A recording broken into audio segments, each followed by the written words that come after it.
প্রেম সকলের হয় না, গৌরাঙ্গের হয়েছিল। জীবের ভাব হতে পারে, এই পর্যন্তই। ঈশ্বর কোটির যেমন অবতার আদির প্রেম হয়, প্রেম হলে জগৎ মিথ্যা তো বোধ হবেই।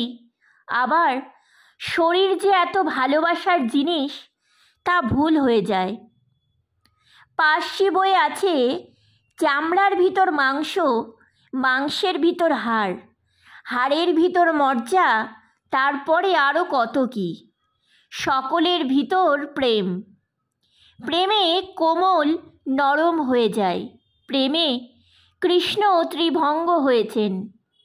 প্রেম হলে সচ্চিদানন্দকে বাঁধবার দড়ি পাওয়া যায়।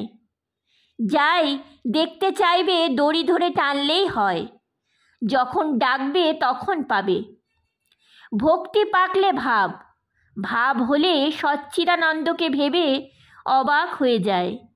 জীবের এই পর্যন্ত, আবার ভাব পাকলে মহাভাব প্রেম। যেমন কাঁচা আম আর পাকা আম। শুদ্ধা ভক্তি সার, আর সব মিথ্যা। নারদ স্তব করাতে রাম বললেন, তুমি বর লও। নারদ চাইলেন শুদ্ধা ভক্তি, আর বললেন, রাম যেন তোমার জগৎমোহিনী মায়ায় মুগ্ধ না হই। রাম বললেন, ও তো হলো, আর কিছু বর লও। নারদ বললেন, আর কি, কিছুই চাই না, কেবল ভক্তি। এই ভক্তি কীরূপে হয়? প্রথমে সাধুসঙ্গ করতে হয়। সাধুসঙ্গ করলে ঈশ্বরীয় বিষয়ে শ্রদ্ধা হয়। শ্রদ্ধার পর নিষ্ঠা। ঈশ্বর কথা বই আর কিছু শুনতে ইচ্ছা করে না, তারই কাজ করতে ইচ্ছা করে। নিষ্ঠার পর ভক্তি, তারপর ভাব, মহাভাব। প্রেম বস্তুলাভ। মহাভাব প্রেম অবতার আদির হয়। সংসারী জীবের জ্ঞান, ভক্তের জ্ঞান আর অবতারের জ্ঞান সমান নয়। সংসারী জীবের জ্ঞান যেন প্রদীপের আলো, শুধু ঘরের ভিতরটি দেখা যায়।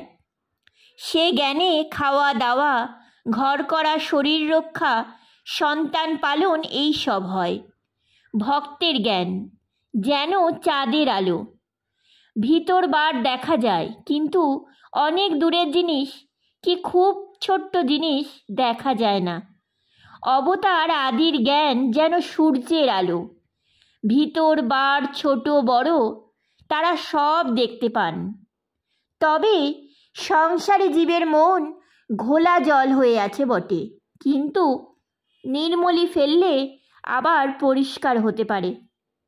বিবেক বৈরাগ্য নির্মলি।